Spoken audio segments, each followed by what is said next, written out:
With the NBA returning on July 31st, many teams will be looking to win the NBA championship. Most teams that will be competing will have an all-star level player or even a superstar, but to win the championship, the stars need the help from supporting players. So that's what we will be talking about today. Every team's in the East X Factor. An X Factor is a player who's not the star of the team, but he can impact the game or the series drastically, and it can be negatively or positively. Please drop a like and subscribe if you want more videos like this, and into the video.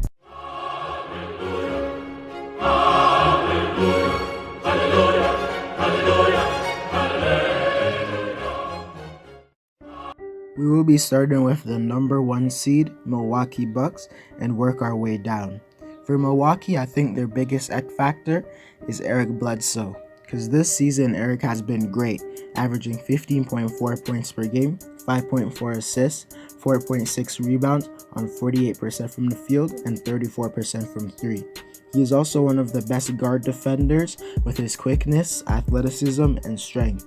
Every year he is a good regular season player, but in the playoffs he always disappoints. For example, in the 2017-2018 playoffs, Eric was outplayed by Terry Rozier, who at the time was seen as just a role player. In that series, Eric was constantly missing open threes and turning over the ball. He was also letting Rozier get buckets on him. But in the 2018-2019 playoffs, when the Bucks were expected to make the finals after being the number 1 seed in the East, Eric was solid in the 2 series before the conference finals. In the conference finals, he laid an egg, averaging only 10.2 points per game, 4.3 rebounds, 4.2 assists on a disgusting 29% from the field and 17% from 3. It's clear the Bucks need Eric to step up these playoffs. They need him to make open threes and guard the opponent team's best point guard and slash to the rim and make plays for others. For the Toronto Raptors, they have multiple players who are important for them, from Fred VanVleet, Norman Powell, Terrence Davis, and more. But I chose Serge Ibaka, who has been super underrated this year, averaging 16 points per game, 8.3 rebounds on 51% from the field and 39% from 3. He has been a great defender, and he's been very versatile, being able to guard the 3 to 5 position. His pick and pop game with Kyle Lowry has been deadly. If Serge can space the floor at the 5 position, the floor can be spread out for other players to drive. Serge can also be used to guard players such as Giannis, Gordon Hayward, Joel Embiid, and Ben Simmons in the playoffs. If Ibaka plays bad, the Raptors will most likely not make the finals.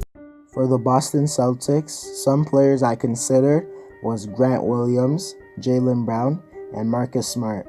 But I went with Gordon Hayward, who has revitalized his career, averaging 17.3 points per game, 6.5 rebounds, 4.1 assists on 50% from the field and 39% from 3. He has been good, averaging that much points while being the 4th option most of the time. Gordon Hayward this season has been healthy and has fit well into the Boston Celtics system. He is underrated and he's an all-around player, with his passing and rebounding being very good. If in the playoffs he can still be what he has been in the regular season, then it will improve Boston's chance of making it to the finals drastically. This season, the Miami Heat have shocked everyone, with many predicting them to be a lower seed, or even some predicting they wouldn't make the playoffs. I believe their X factor is Andre Iguodala, who was traded to them at the deadline. In the 14 games Iggy played, he was okay, but over the course of Andre's career, he has always ramped up his play in the playoffs, being a lockdown defender and a reliable shooter, especially in the clutch, with him making many clutch shots. Miami lacks great perimeter defenders. Their only good ones are Jimmy Butler, Jay Crowder, Iggy, and Derrick Jones Jr. But in the playoffs, Jimmy won't be guarding the opposing team's best player, and Miami will need his energy on offense.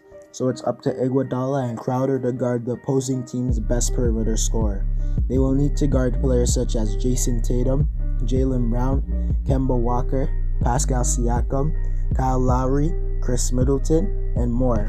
If Iguodala can shut down the other team's best scorer, it will drastically change the course of the series. For the Indiana Pacers, I consider TJ Warren, Malcolm Brogdon, or Miles Turner, but I chose Victor Oladipo.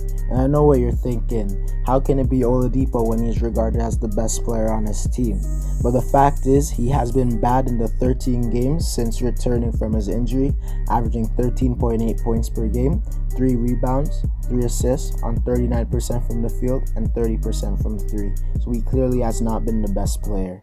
But if Oladipo can get close to how he was playing pre-injury, the Pacers would be a scary team, because in the 2018 playoffs, Oladipo nearly led Indiana over LeBron James. So if Oladipo plays like that again, Indiana can go further than we expect.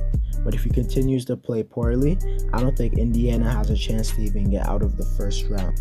This year, the Philadelphia 76ers have been the most disappointing team, with them being the 6th seed in the Eastern Conference, but with the amount of talent that they have, they should be the 1st or 2nd seed.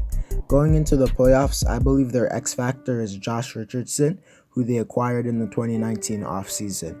Richardson has been wildly inconsistent, averaging 13.8 points per game, 3.1 assists on 42% from the field and 32% from 3. Josh was expected to be a great 3-and-D player who can sometimes create for himself and others, but this year he has had stretches of being good and some being bad. If Josh can have one of those good stretches in the playoffs, it changes a lot of things with Philly. Josh can also be a great defender, and if he's told to lock down someone in the playoffs, he could do it, and he can hit threes consistently and be a pest on defense. Philadelphia might go on a run further than expected if Josh steps up. For the Brooklyn Nets, I consider Jarrett Allen or Karis LeVert, but I chose Joe Harris, who was an absolute sniper from 3, shooting 41% from there.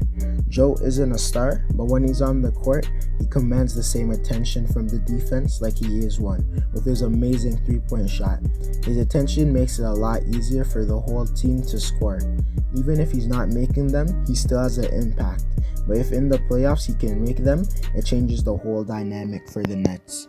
Last year in the playoffs, he couldn't hit shots under pressure, shooting a terrible 19% from 3. But even though he shot that bad, his minutes didn't decrease, and it's because of the tension he draws away from the defense. And this year in the playoffs, if he makes his threes, it can make or break the Nets. For Orlando, I consider DJ Augustin, who led them over the Raptors last year with a Game 1 performance, or Markelle Fultz, or Aaron Gordon. But I chose Terrence Ross, who was the definition of an inconsistent player. For one game, Terrence can make 6 out of 10 threes, and then the next game he can go 1 for 9. This season, Terrence has averaged 14.8 points per game on 40% from the field and 35% from 3. If Terrence can go on fire for just one series, it can help Orlando win a game or 2. The Washington Wizards will most likely not make the playoffs, but if I had to choose an X factor for them, it would be Thomas Bryant.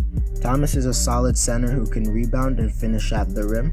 I don't think if he averages 25 points per game and 15 rebounds, the Wizards will make the playoffs, but he is their X factor. Anyways guys, that's it for the video. Thanks for making it to the end, and drop a like and subscribe for more quality content, and I'm out.